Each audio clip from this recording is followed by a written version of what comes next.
Hello, and welcome to the Enneagram in a Movie podcast, part of the Awareness to Action podcast network. This is the podcast that looks at one film in each episode and uses it to explain the 9 types and 3 instinctual biases of the Enneagram model of personality. One movie, one type. My name is Mario Sakura, and I'll be joined by Maria Jose Munita and Tamer Zanatti. We are the principals of Awareness to Action International, a global consulting and training company that specializes in practical applications of the Enneagram. You can find out more about us and our work at awareness-to-action.com. In the meantime, make some popcorn, sit back, and enjoy the show.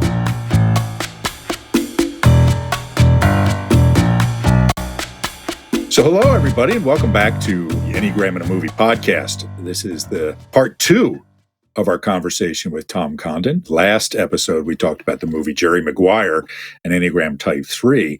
And since we had the pleasure and the luxury of having Tom with us, we wanted to go on and talk about some other things, some of them movie related and some of them not. I'm Mario Sakura, and I'm joined, as always, with Maria Jose Munita. Hi there. And again, we have with us the legendary Tom Condon. Tom, how are you? I think legendary. Doesn't that mean you're old? It does, yes. But I'm being nice, Tom. Interesting. You can be old and not legendary. So this is true. Yes. Yes. Yeah, I was aiming for that. All right. So Tom's an old and good friend of both Maria Jose and I. We've spent a lot of time together over the years in various Enneagram conferences, and whenever we happen to find ourselves in the same city at the same time. That has included some interesting places over the years. So we've had a lot of fun together and always enjoy talking with Tom. And he's one of the Enneagram teachers, as I was saying before, that I have learned from. Tom and I take different approaches to things in a lot of ways, but I have a lot of respect for Tom and his work. It's intelligent and thoughtful and focused on results, which I appreciate. I also appreciate the integrity of your work, Tom, and how you're willing to think about things you believe in or your experience and take a fresh look at things. I don't see that often. Yeah, what's that all about, Tom? What's that thinking thing? It's reality based. Okay, good. All right. So, speaking of reality based, Maria Jose, has some questions. We have some topics we're going to talk about. But go ahead, Maria Jose. Yeah. So, as you were saying, I have spent a lot of time hanging out with you two. And for the people who are listening to us, you might not believe what these two talk about, but so you would think that they talk about Enneagram theory or very kind of high level theories about. Yes. High-minded, yes. Yeah. Now they might. I don't see this as a high-minded thing, but so not when you're around. Not when you're okay. So maybe it's just me that you're pretending. Yeah. But so I need you to explain to me, what is it about zombie movies that you older teachers of the Enneagram enjoy so much? Because it's not just you. I've had experiences with Ross as well, and there's something in my view, a bit pathetic, but but you seem to really, really enjoy zombie movies. So what is it about these movies that you enjoy so much? Good zombie movies. Okay, that makes a difference. There aren't that many. Yeah, but there's a lot of really crappy ones. The crappy ones lack the depth and the texture and the themes and the implications that the good ones have. Yes. So first of all, zombie movies are just cool.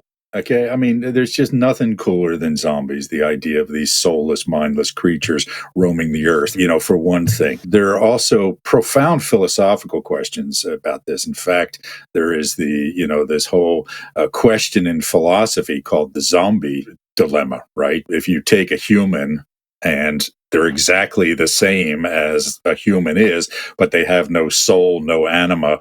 What are you left with, right? So this is much more high-minded than you might realize, Maria Jose. But in reality, it's just this cool idea that there are these creatures attacking you, and the only way to stop them is to bash them in the head. I mean, what's not to love? Well, also, they do crop up when the economy turns down, when there's natural disasters, when there's pandemics. They pop up a little more, and it has to do with reflecting a feeling, I think, that people have in a broad way. But that's all the thought I've ever given to it. I mean, they're zombie movies. What's the matter with you? Do you see any correlations in zombie movies with the Enneagram? No, not particularly.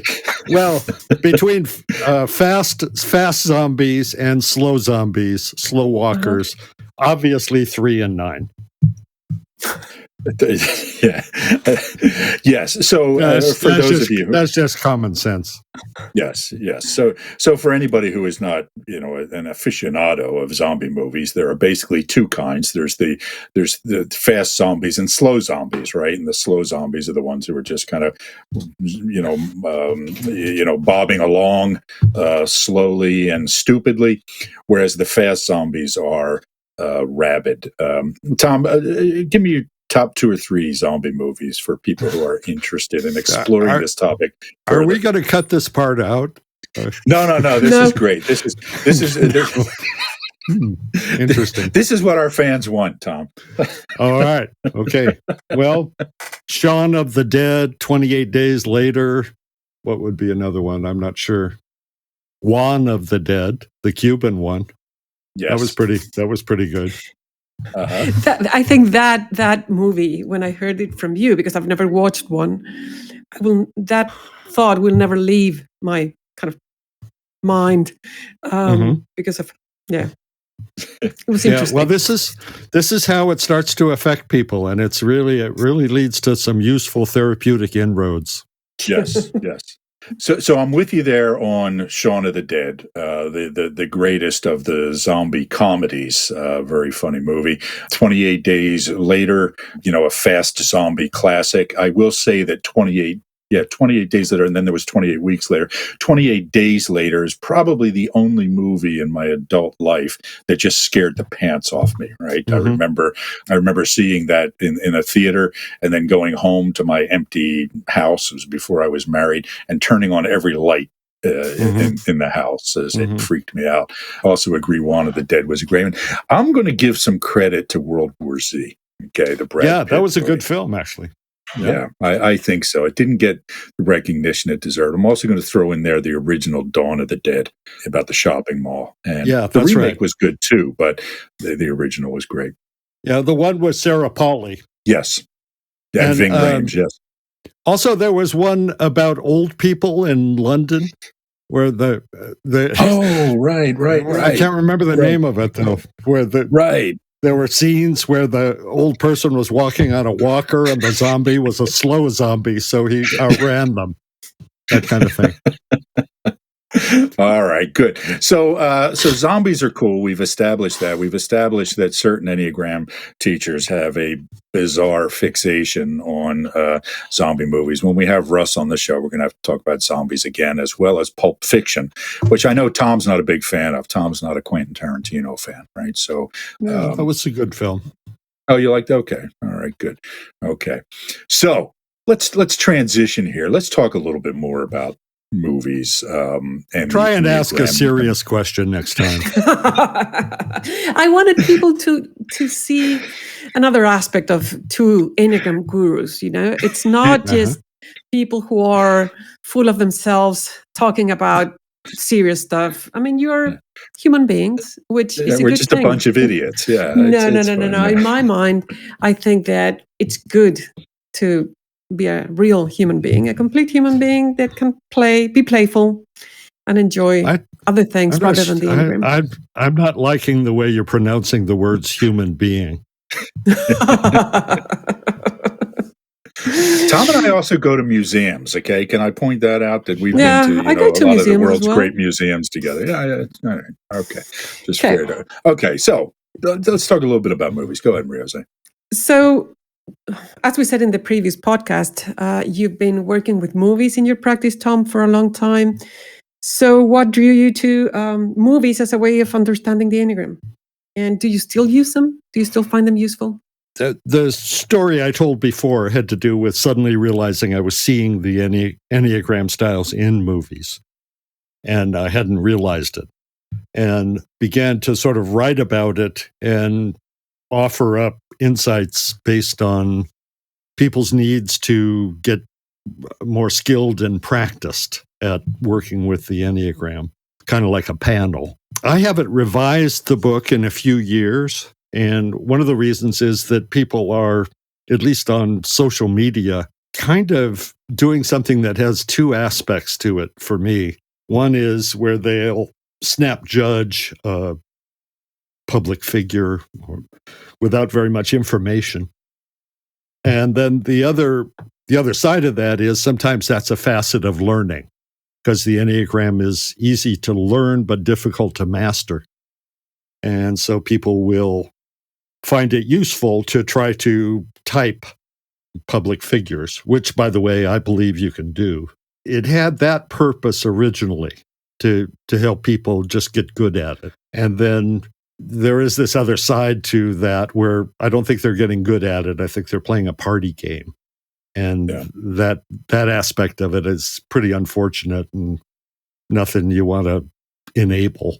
I agree with you. I also believe that you can type public figures, but you have to be really careful about it, right? And I personally try to avoid it because I usually don't want to put in the energy to assuming I have it right, or feeling comfortable that I have it right. But I feel much more comfortable doing it with movies because whereas with a public figure, you only see a glimpse of them, right? You see part of their life, but a movie's kind of a self-contained element, right? The actor doesn't, the character doesn't go home and do different things, when you're not watching, right? It's all right there. So you could say, well, based on this movie, this character looks like this. And we use movies in our trainings as typing exercises, right? Show movie clips. So we find that to be useful as well. But I would agree with you that there's a lot of half-assed typing out there that goes on and a lot of really superficial stuff. Well, when somebody pulls it out of the top of their head and they just think that you can actually type based on very little information, they're not really taking it seriously, whatever else they're doing. And then, lots of people say you can't type public figures, but I think that's entirely dictated by the amount of research you do. Yeah. That's all. Yeah. And I know that's something you spend a lot of time on, right? That you're cautious and about assessing people, but that you do your homework on it, which is something I've always respected about you. Homework is, it's sort of like typing a real person. You may need several passes at it. You may need to know within your own skill when you've almost got something or when something is a clue versus something is definitive. Awareness to Action offers a unique approach to applying the Enneagram professionally with leaders and organizations, as well as for personal development. What makes us stand apart is our Enneagram expertise and focus on understanding human nature. We know people because we see people. And this is a skill set that can be taught and learned. Human nature is complex and simple at the same time. Our mission is to help people see clearly and act accordingly. Why? Because the ability to see ourselves and others clearly and honestly is essential. It enables us to act in more adaptive and useful ways. The multicultural team in Awareness to Action will help you learn tools and practices to become more aware and also to understand and engage people more effectively. Learn more at awareness-to-action.com. Join us at 2021 for exciting learning opportunities. So what changed in your book? What kind of edits, not the specific ones, but what are the main things that changed between editions to address what you just mentioned? Just more. Yeah, more films. And I've been taking notes on films the last few years, even though I haven't included them in the book. But I still kind of keep an eye out for it. Yeah, that's good. Yeah, I think we need to make the point that we have to be careful with these things because, as we are living proof of, any idiot can start a podcast and start talking about Enneagram in the movies, right? So, buyer beware when you watch these things on YouTube or listen to people talk about it. Make sure you and folks are doing their homework. Or just knowing when you don't know, just knowing what you don't know. That's really helpful. And to be open-minded and consider our assessment as a hypothesis that can change if we hear or see something kind of new information. And stay open. So what movies would you recommend for people who are interested in the Enneagram? I saw a movie a couple of years ago that is on Netflix called The Founder with Michael Keaton. And he's playing a 3. He's playing Ray Kroc, the guy who McDonald's created McDonald's, basically. Yeah. And the movie is all about his search for having a good assembly line for making hamburgers and the various steps he took, throughout. I don't know why we needed a movie about that, but it's not a bad movie. It's kind of odd. And he kind of stole McDonald's from a couple of brothers in Southern California who started the original ones. And they're played by a 1 and a 2. And he's playing a 3. And it's pretty obvious. That's a pretty good one. It's still around. The Imitation Game is pretty good for 5s. For a kind of microscopic Benedict Cumberbatch. Yeah, who I think might be a 5 himself. He always seems to play one very frequently. Yeah, he tried to play Julian Assange in a not very good movie. Oh, really? Yeah. But he played him as a 5 also, which Assange is a 5. Okay. He's kind of also the latest Sherlock, right? In the BBC series, and plays a good 5 character there. Yeah. There's a movie called Grandma with Lily Tomlin.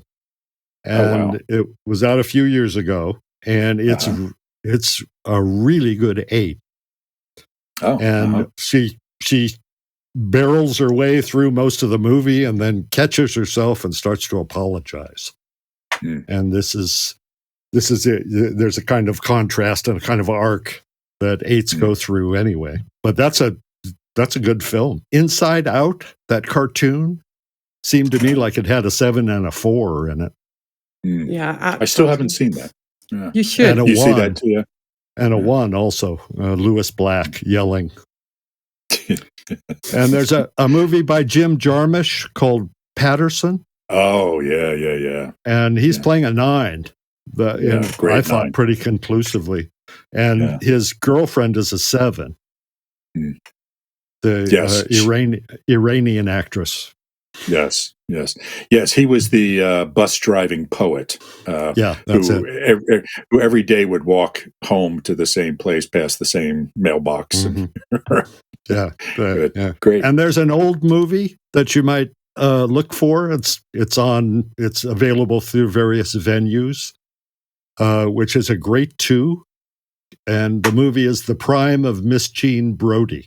It's great for Enneagram studies. It was a big hit back in the day. Any Woody Allen movie, any Mel Gibson movie, you have phobic and counterphobic 6s for the most part. There's a movie I mentioned to Mario called 13 Conversations About One Thing. And it's got a great, Alan Arkin is also a 6, and he's in it.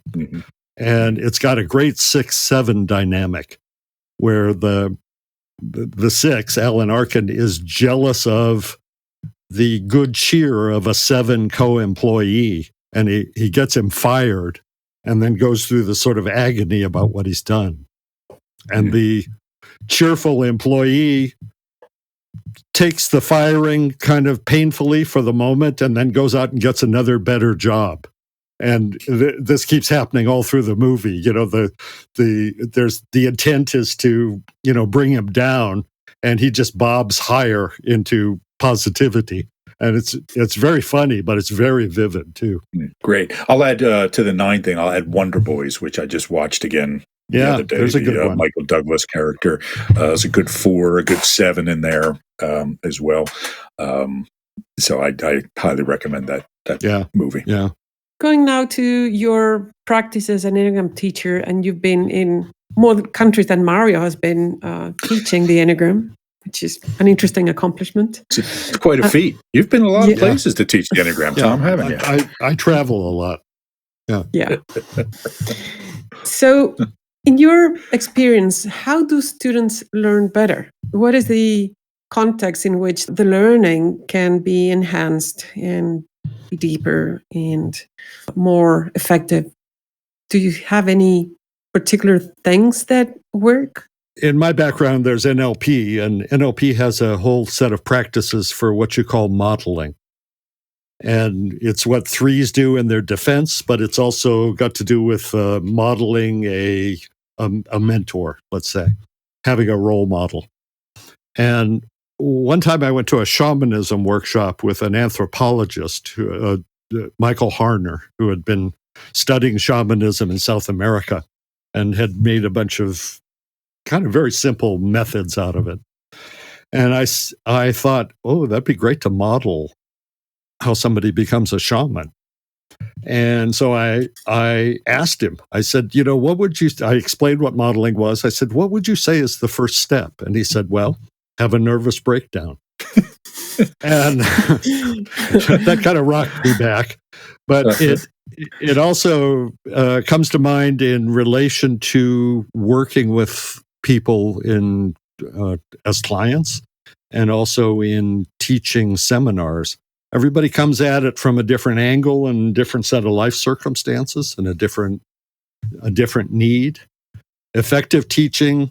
I mean, one of the things about in-person workshops, which we can't do right at the moment because we've got a pandemic, is that you might read about the Enneagram, but then you see it in 3D. It comes alive. It's actual people speaking out of their experience, and you can correlate what you might have absorbed intellectually or through conversation with others. You can really kind of get an idea of how it's an active happening. It's something that the person does rather than something that they are. Yeah. And in approaching things, I don't know. I mean, I usually teach how to use the Enneagram to grow and change, and try and keep it sensory grounded, try and keep it in the world rather than getting too abstract. I understand why people have, kind of bigger chunk models of how to grow and change within the Enneagram. I'm kind of aiming for doubles and triples rather than home runs. And explain bigger chunk, Tom, for people who are not familiar with that, how you're using that term there. Well, your question sends me into a thought pattern that I often have when I'm meditating and imagining myself on Mars, thinking back and looking back at my tiny little life on Earth, and everything suddenly seems meaningless. Yes. Or I'm trying to get in touch with broader powers and manifest the greatness that I sense is within me in my daily life. Contrast that with smaller chunks. Well, so a big chunk would be you're on a journey, and you climb a hill, and you can see where you have come from, and you can see where you're going. Yeah. That's the value of big chunks, in a way. You learn about the Enneagram, you learn about the possibilities, you get inspired, and that inspiration maybe doesn't translate into tangible, definite steps, but it is something that motivates you and propels you forward. And then a small chunk, by contrast, would be taking things one step at a time. It's sort of like the paradox of the two is in the phrase, think globally, act locally. Or the beginning of a 1,000-mile journey begins with the first step. It's that sort of thing. And people will sometimes get overly focused on the small pieces or overly focused on the big picture. But somehow there's a balance to both of them and a high side to both of them, an advantage to both of them. Yeah. Kind of a forest and trees sort of thing, right? Mm-hmm. Yeah. And that's, again, one of the things I appreciate about your work is that it is, okay, so what do we do, right? It's nice to have a big idea, but now what, right? Yeah. How does it translate into daily life? So, Mario, in your experience, what is something that works so that the learning really happens? The discipline of practice, right? So, I mean, first of all, it starts with someone who's willing to actually do the work, right? Instead of just talk about stuff. I had a coaching client today, not a corporate client, but he wanted me to coach him around the Enneagram, right? And each time I would start trying to put his feet on the floor and say, okay, but what are you going to do? He would start going back to, all the horrible things that happened in his childhood, right? And how that shaped him. And, and so it has to start with somebody being willing to, okay, am I going to take some action here? And being able to ground things in practical applications, right? So what does this mean to my daily life? Right. How will this make me a better husband, a better father, or a better worker, or something like that, so that it's not just a bunch of talk about stuff. Also going near shadows, going near the third rail in someone's experience, what they're defended against feeling or knowing about themselves. If there's some motivation and some willingness, then, the quote unquote unhealthy reactions of their Enneagram style are usually driven by something that occurs right before the reaction. In other words, you get close to something that gives you the willies, or that you've been walled off against for a long time, or trying to manage as a wound rather than feel it. Or it can be lots of things, but there's often a sort of holdover in the pattern to a defensive stance that somebody took earlier in life. And going near the feelings, or going near the experiences that are prevented by the defensive stance, is often pretty valuable, and a kind of it'll relax something within the person once they feel it, and that then makes discipline and implementing changes easier in daily life in the way that you're talking about. Yeah, in my case, I think something pretty basic but useful is compassion. And I know that a lot of people say that. It's almost a cliche in the Enneagram, but I truly believe that when you talk in a compassionate way about the types, the different personalities and people, and help people see that what they're experiencing is, or that what they do is normal, really helps them open up to learning. Mm-hmm. Otherwise, they get defensive. And I see it so much kind of this bad press about certain types. And the terms that we sometimes use are more negative, or our own biases make us talk more negatively about certain kind of people. And that goes against people learning, I think, or seeing themselves clearly. Yeah. So one of my guidelines is captured in the phrase from Ralph Emerson, the philosopher. People don't seem to realize that their opinion of the world is a confession of character, meaning in particular, meaning if you go to an Enneagram conference and you hear people talking about the Enneagram types that they like and dislike, missing the point spectacularly, I would say, then that's also a confession of character. They're talking about what is unintegrated in them, what potentials they sense they have, but they don't think that they have them. But somebody else has them. 7s have them. 9s have them, and then also what they dislike will turn out to be an Enneagram style that they're connected to, or the Enneagram style of a parent that they're still carrying and having a fight with, something like that. So which Enneagram type do you like the least, Tom? No, I'm joking. Never mind. No, Well, you have to find a way to sympathize with all of them and be fair to all of them. And after a while, that's a good thing. I mean, it's a projection wrecker, for one thing, for a 6. Yeah. You can't really project. You can't really condemn some aspect of humanity and embrace the rest of it. Are you interested in learning more about our approach to the Enneagram? Go to awareness-to-action.com and check out our certification program. We offer a clear, concise, business-friendly, and science-minded approach while maintaining the depth of traditional approaches to the system. At Awareness to Action International, we're the leading innovators in the theory and pragmatic applications of this system to all aspects of the work environment, including leadership and personal development, team building, diversity and culture, and managing change. However, this approach is not just for the business world. A lot of people who attend our trainings do so for their own self-development or spiritual growth. Our certification program is one of only a handful of curricula accredited as a school by the International Enneagram Association. It is currently being conducted virtually and combines live sessions with asynchronous learning. Again, find out more at awareness-to-action.com. So what's the concept that you have the hardest time teaching in a positive light, or that you have had?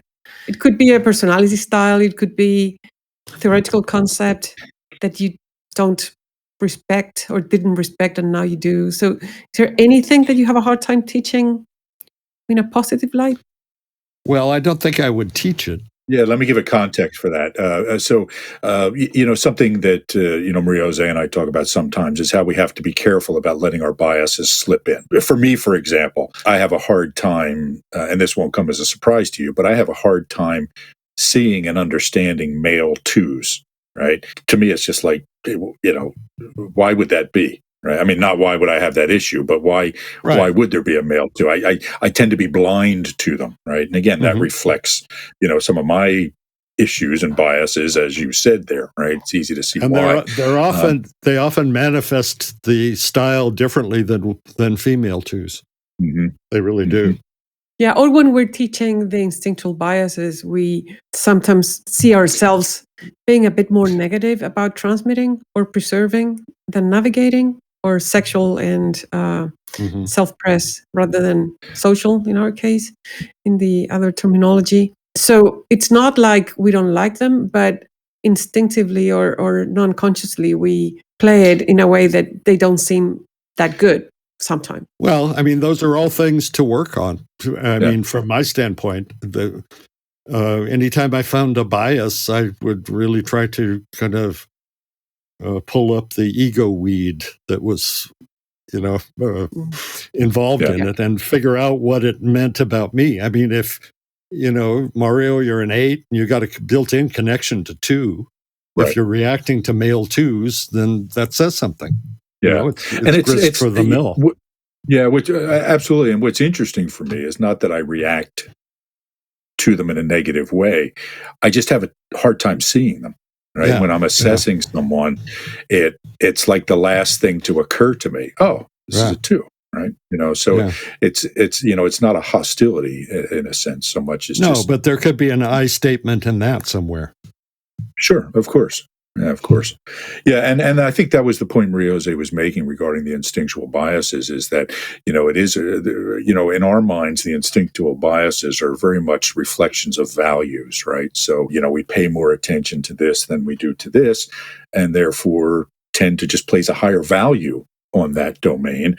And therefore, when you talk about the other domains, can be a tendency to see more of the things that are, not so great about it than the things that are great about it. So, for me, the instinctual biases are really complicated because we talk about somebody being a self-preservation subtype, but there are people who are equally self-preservation and social. In my experience, there are people who have all 3. And then there are people who are very strong within, let's say, self-preservation subtype, and the expression of the other subtypes are pulled through that. the ultimate motivation is still self-preservation, but the other ones are kind of warped in a certain way. Yeah. I mean, yeah, we see messy. something very similar. Yeah, it is messy, and we see something very similar in that we tend to act out the second and third domains through the lens of our primary domain. In the same way, in our sense, that when you're leaning toward another strategy in some way. So, for example, me as an 8, when I kind of lean on that 2-ish strategy, I don't become a 2. I don't become 2-like. I do 2-ish kind of stuff in an 8-ish sort of way, right? Right. So this idea, so something I'm curious, and I forget exactly what it was you said there that made me think of this, but so it's a different world, Tom, when, today than when you started teaching, when I started teaching, even when Maria Jose started teaching these things. There's when I first started learning the Enneagram, there were a handful of books. There was your material. There was, Don and Russ's. Actually, at that point, it was only Don on the books, and Helen and a few other things.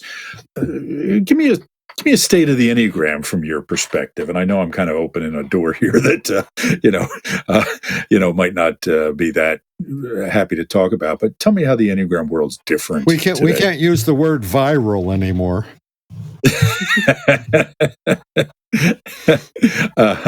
Yeah, this is true. It's taken on a different meaning, huh? But it's gone in all kinds of directions. And that seems like it could have been predicted. Talking a little bit earlier about the party game Enneagram, and there's a way in which it's spread wide but trivialized. But then it's made to be applied. And so it is being applied. And being applied through a range of human endeavors.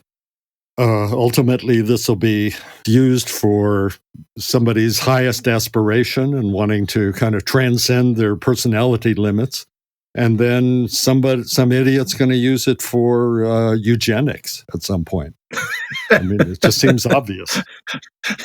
So the whole range. And then within the little Enneagram movement, I would say that about 2006, 2007, it started to sort of split in a subtle way, not an antagonistic way. But that's when business consulting came in, and the applications to business and team building and real world stuff. And then there was another arm of it that got more religious, or was more kind of formed by the theology that was already attached to the Enneagram, but it became a religion in and of itself at its worst.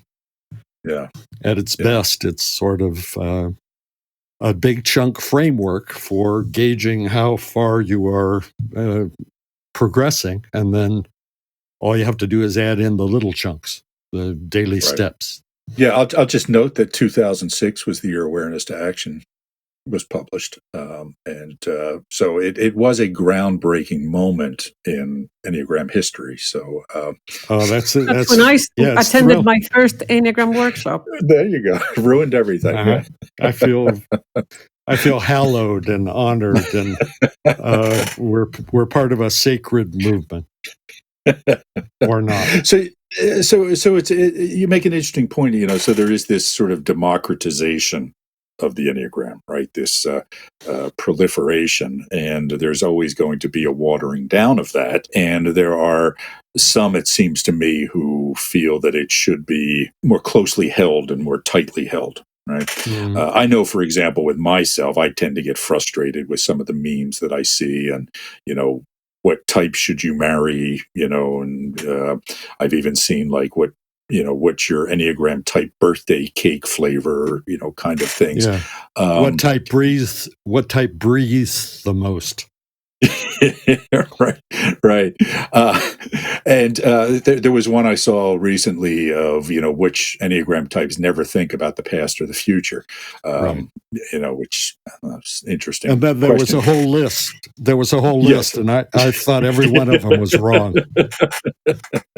So, but I also think, so there's the temptation, and I'll speak for myself here, to turn into the grumpy old man, of, these people are so shallow these days, sort of thing. And yet, I think that's just part and parcel of what happens. And Yes. it's a sign that the Enneagram's getting out to more people. And that's not a bad thing. No, it's not. And also, when you learn about the Enneagram, if it hits you in the right place, in the right way, it's sort of like buying a new car. You bought a Volkswagen, and now that's all you see on the road.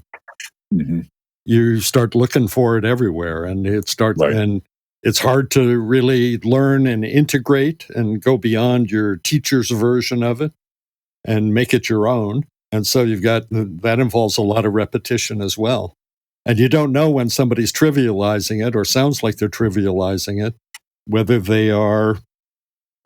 that's what they're doing or whether they're just, learning something that's really hard and detailed. Yeah, so I agree, and also see that people, and we all go through these phases, but we fall in love with the Enneagram. We see that it's useful. We like it. We see that it reflects what we're seeing in ourselves and other people. But then you continue to try building on it and trying to apply it theoretically to everything and trying to continue to grow the model, like all the types that do this, all the types that do that. And to me, when I see that, I think it can be fun, but to me, it's a lot more interesting to observe how it shows up in real people, how to learn by experiencing the growth of people or the struggles of people instead of trying to continue modeling, kind of creating a bigger model that explains everything. Because the more you try to explain the subtleties, the less useful it's going to be. Yeah, my angle on it was always, well, what do you do now? Once you learn these appalling things about your fallen state, which is pretty much all they were teaching when I first came across it. What do you do now? What kind of methods do you use? And there were a couple of methods. One was meditate and try to disassociate and try to, kind of recognize your pattern rather than react out of your pattern. And the other one was to go against your pattern, to kind of oppose it. You're a 1, you're judgmental.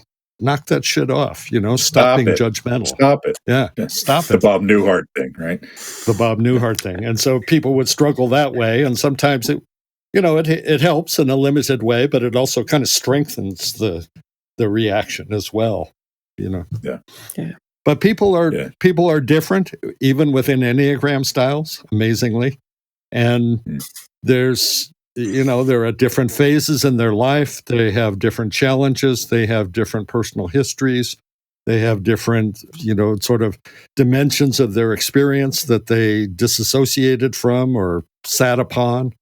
And they have different strengths. They have different combinations of some of these other distinctions we make. And yet they're individuals. That's another thing that needs to be kind of factored into it from my standpoint. I'm stuck a little bit on, or I'm going back a little bit to, what you said about this idea of rejection and the backfire effect that happens there, right? I mean, if anybody's familiar with cognitive biases, we know that the more tightly somebody holds a point of view, the more tightly they will hold on to it when they, when somebody tries to disabuse them of the notion, right?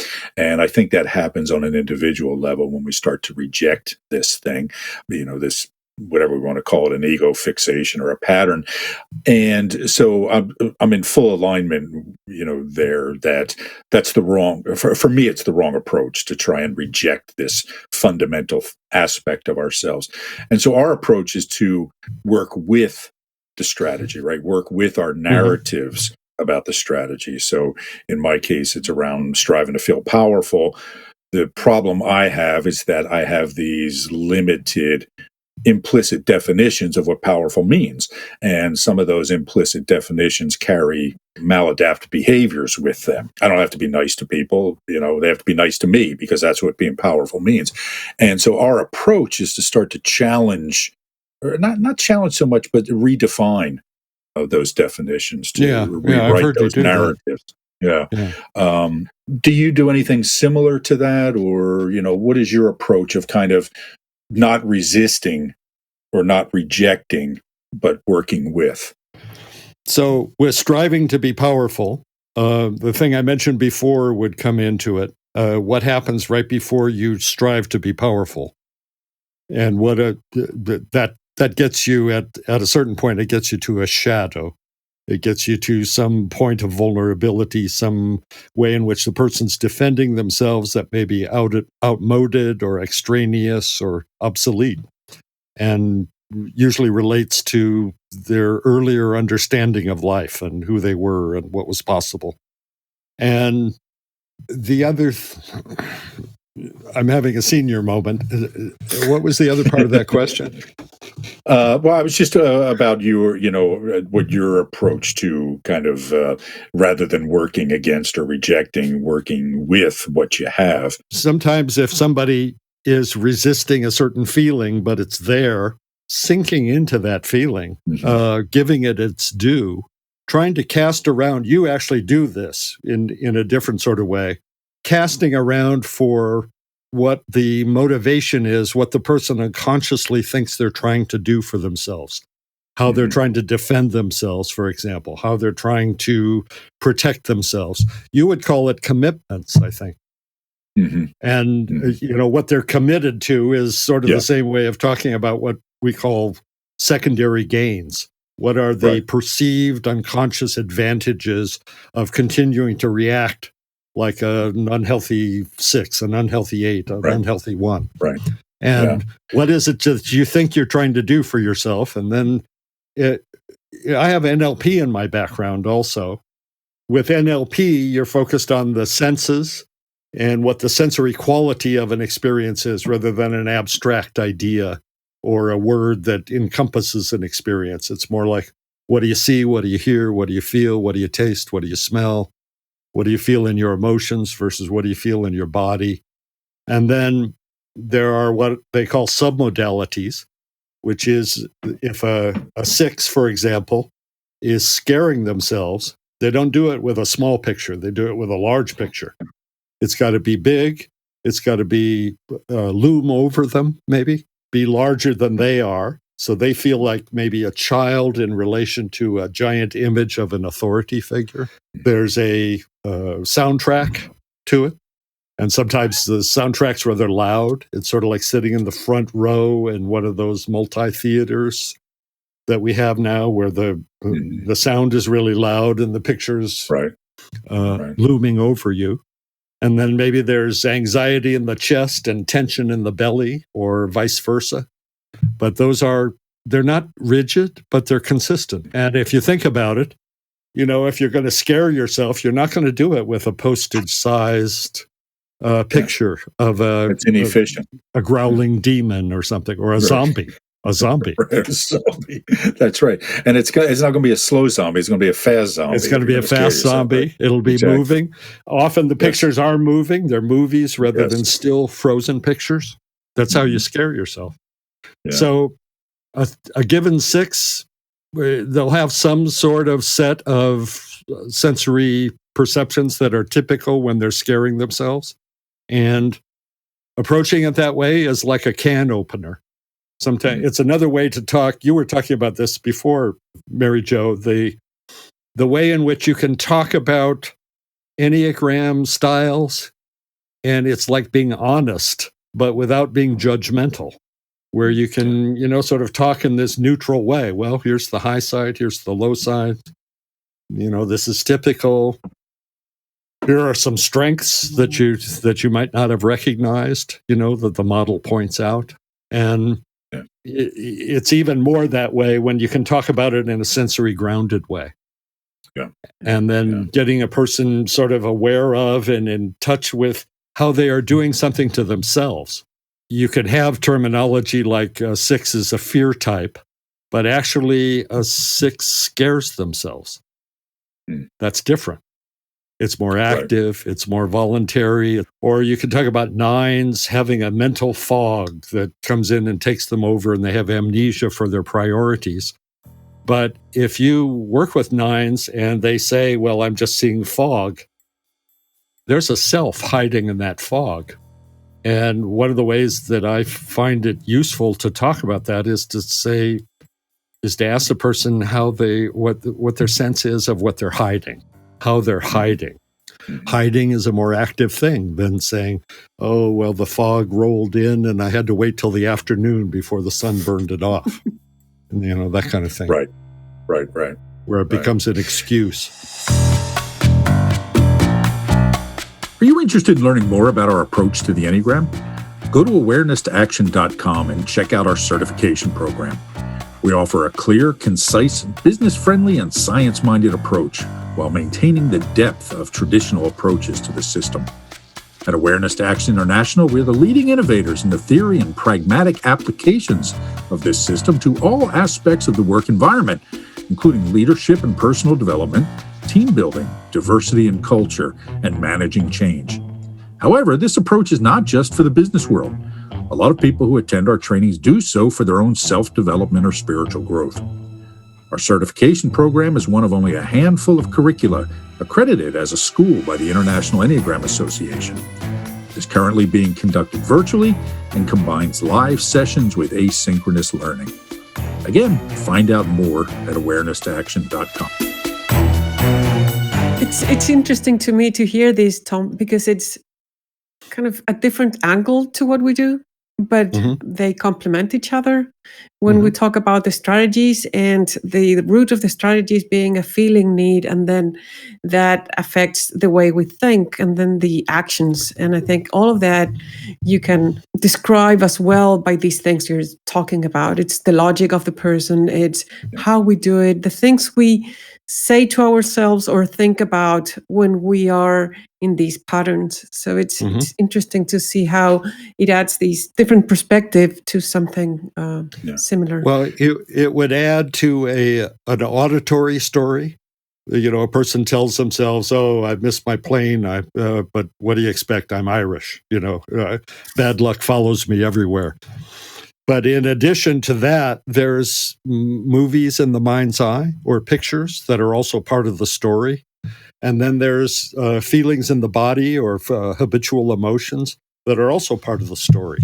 Yeah, it's for me, it's the idea of the Enneagram as a verb rather than nouns, right? Yeah. It's this idea that it's this, cluster of things that we do. And whether that doing is, feeling certain things, thinking certain things, or acting in certain ways, but it's kind of a label that we put on behaviors and actions and feelings rather than an ontological, platonic category in some way. It's I was talking with somebody earlier about this today, and it's, you're a singer because you sing. Right? You don't sing because you're a singer, right? You're not born something and therefore you do it. And that's how I feel about the Enneagram as well, right? We call you a 6 because you do these certain things, and that's the label we put on that, right? Whereas Maria Jose does these other things, and we put a different label on that, right? But it's really about the pattern of action. And when people react strongly out of the low side of their Enneagram style, they're in a state of defendedness, from my standpoint.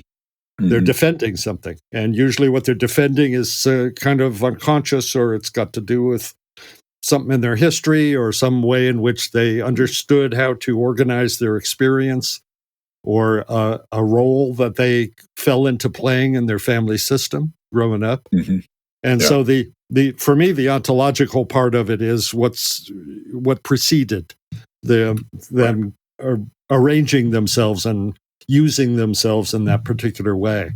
And the past is not a cause, but it's a context in which certain behaviors get going. So we've talked about the benefits or the good things about seeing and understanding the Enneagram as we do. And we also talked about the new trends or the new things that are coming up in the Enneagram world. So what do you envy about younger Enneagram teachers? What about what they are the able number to of do? years they have ahead of them?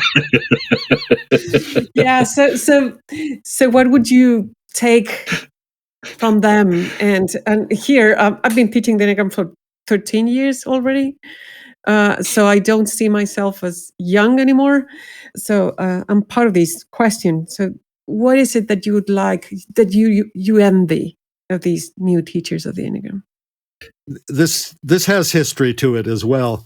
I first got involved in it and became known when Don and Helen were at each other's throats, basically. And there were two versions of the Enneagram. They were fighting for primacy. They were fighting for territory. And it got worse when the IEA was created, because it's one of those umbrella organizations that's supposed to unify business competitors, but it just makes it more extreme. And I kept, and then there were lawsuits also, like Oscar Ichazo sued Helen Palmer, and I thought basically I had a perspective on it from the standpoint of using it to grow and change. I didn't agree with or want to join either party. I was friendly to everyone, but I had seen this before. I'd seen it in the NLP world where people were cutting each other's throats. And what I decided to do, and what I've come up against 40 or 50 times over the years, is I decided to double down on my own version of things rather than be a representative of one version or another, or somebody's body of knowledge, but not my body of knowledge. And in doubling down, it felt like the road was driving. It felt like it was the only thing to do.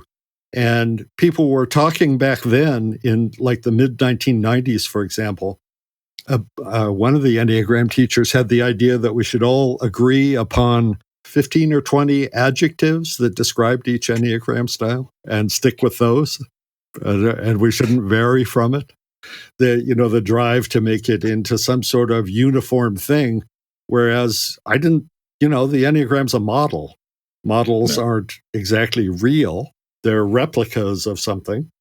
And it was a really good description, a really good, deep, meaningful model in that sense. But people were talking about it like it was a real thing that belonged to them. Yeah. I just thought it was hopeless. And that hasn't gone away, though. Yeah. No, actually, I went through it again recently. I don't, you go through these things less intensely each time, but right. There was some point of horror when I was online in some social media forum where I just thought, this is hopeless. I'm going back to what I know best. And when I've done that, I dig deeper each time. Yeah. And in the deeper digging, that's been really useful, because there wasn't, even back in the day, I knew nobody was seeing it the way I was seeing it. And I thought that there should be different versions of the Enneagram, although not fundamentally different, but different angles on the same thing. Yeah. And especially about using it to grow and change rather than joining a club, all this other stuff that people do with it. I think we're aligned on that. We've talked about this, over the years, that, to assume that there's only one holy truth of the Enneagram is kind of foolish. It's a body of knowledge, and any body of knowledge that doesn't evolve and open itself to different perspectives and approaches is pretty useless as far as I'm concerned. There's a certain fundamentalism inherent in that point of view. Yes, there is. And it is one of the, I think and my comment earlier about that hasn't gone away because it does resurface, right? I think there is this, there's always this reaction. There was a woman who wrote a book about loose cultures and tight cultures, and how culture is always kind of shifting in response to, it gets tight and then there's this reaction that needs to loosen it again, and then there's a reaction against the looseness, has to tighten again. And so this is always, it's lumpy in the way this plays itself out. And I see some of that in the Enneagram world today in kind of a troubling way. But I'm with you that there's God made chocolate and vanilla for a reason, right? Because, people are different and will take different approaches as long as a model is internally and externally consistent. I'm okay with it, right? Internally consistent and that doesn't contradict itself, and externally in that it kind of describes what it claims to be describing, right? So, that's something I appreciate in your perspective on this. So something that I've seen you both doing and that I've learned along the way to do as well is to... Oh no, the zombies. No. So before, the main way in which people learned about new stuff in the Enneagram was conferences. Now with the internet, you can learn pretty much anywhere. So in conferences, for those of you who don't go or listening, Mario and Tom have their own way of attending the presentations. And so Mario sits at the back, and halfway through the presentation, he leaves, even if he makes it to halfway is generous, yeah. Yes.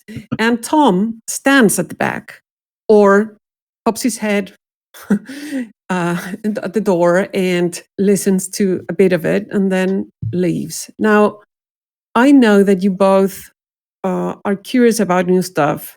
And I've seen Tom, and I know that, Tom, you listen to the recordings.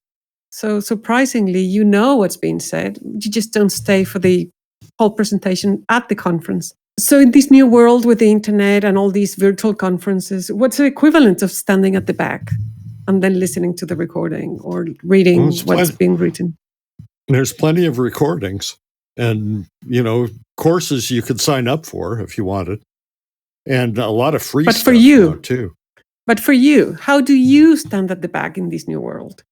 I try to ignore it. I do. I get more out of ignoring it than I do out of paying attention to it. The tendency to stand in the back at real conferences, physical conferences, started some time ago because after I was somewhat known in the little context of the Enneagram world, if I stuck my head in the door, if I came into a workshop, I would hear a catch in the presenter's voice. And I just thought, between not wanting to put extra pressure, if that's what that meant, and also not wanting to leave halfway through the conference or halfway through the presentation, it was much better to leave right away. And I would get a sense of what they were saying and a sense of how they were saying it. And then I'd listen to the recordings later. But it was mostly that. And then I just kind of kept doing it. So, Mario, in your case, how does it play out now? I find myself less and less drawn into Enneagram discussions, certainly Enneagram feud. I've been working with the Enneagram for 27 years now. And honestly, even though it's a big part of my world, it's not a big part of my life, right? If that makes a difference, right? It's almost like a job. And I always say that if I were a plumber, I wouldn't go home and talk about pipes over dinner. So I try to, dip in every so often to see what's new and what's fresh. But I just, whenever I dip my toe into an Enneagram forum or, something like that, I really regret it and want to get out as quickly as I can. So Tom's more generous and more kinder, I think, than I tend to be. He's more gracious in being open-minded to what other people have to say. I find myself less and less interested in getting grumpier as I get older, unfortunately, at least related to the Enneagram, I think. Also, I sort of don't want other people's vocabulary. Yes. In my vocabulary. I always thought it was important to develop your own examples, your own lived instances of using the Enneagram in whatever way. And I thought that was better. I fully agree. And when we started writing Awareness to Action, I kind of cut down on the amount of Enneagram reading I was doing, at the time, because of that very thing. I wanted the ideas to be coming from my experience rather than things that I unconsciously picked up from other people. Yeah, that's a really important part. So I have one final question here. I don't know if you have anything else, Maria Jose, but I think we should wrap up soon. But we share the point of view that it's good to have different perspectives on the Enneagram, and and again, I think if you look at any body of knowledge, particularly about the psyche, the body of knowledge tends to, in some way, reflect the theorist. Right, the person who created the ideas. I certainly see that in my work. That's a lot of my emphasis tends to be a reflection of who I am. Your opinion of the Enneagram is a confession of character. Sure. Yes. I'm curious how that is for you, Tom. And in what way does Tom Condon come out in your application of the Enneagram? The angle on it, that it should count for something and should lead to growing and changing. Like I said, there were very few options when I first got involved with it. And I think it was a polarity response on my part of, as a counterphobic 6, as a, thinking, well, this can't be all. This can't be it. And, there's a paucity of methods that go with this, but I know a lot of methods, and a lot of them really apply. And it was from that standpoint. And so it was kind of like saying, to the people who were saying, well, here's your Enneagram type. It kind of fell from the sky. It's genetic. You're stuck with it. You can do your best with it, and try to meditate on it and go against it. And I thought, there's so many other ways to approach this. I like that. And again, that's one of the reasons why I appreciate your work so much, because it is about method. It is about, okay, I have this piece of knowledge. What do I do with it now? Right. I mean, how do I make my life different in some way? Is there any particular term? Because we were talking in the previous question about terminology, that you like it to be kind of your own stamp on your body of knowledge. So is there one word that you particularly like about your approach? One term that you would highlight as? Well, using it to grow and change. I'm not really sure about a term or a body of knowledge or how I'll be remembered. So, and again, this idea of change, I mean, this makes me think of something that I apologize we haven't done, is to kind of plug your website and your work and where people can find out more about you. And your website is The Changeworks, right? Give us your website, Tom. It's thechangeworks, all one word, .com. Yeah, great. And, I have a lot of recordings and a couple of books and some videos, all available through the Shameless Commerce division. Hey, I encourage our listeners to go there and to visit Tom and his work. I've been in the Enneagram game a long time, seen a lot of people come and go. Tom's one of the good guys. So visit his website, read his books, watch his videos, and you'll be better off for it. So, Tom, we want to thank you for joining us for these couple of hours here. Thanks for having me. It's been a pleasure. All right, good. All right. Maria Jose, as always, thank you. And we will see you next time on the Enneagram in a Movie podcast.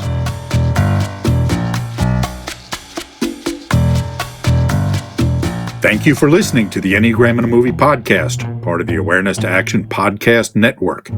Find out more about the Enneagram and our offerings at awareness-to-action.com. And if you enjoyed the episode, please go online and give us a review. We'll see you next time.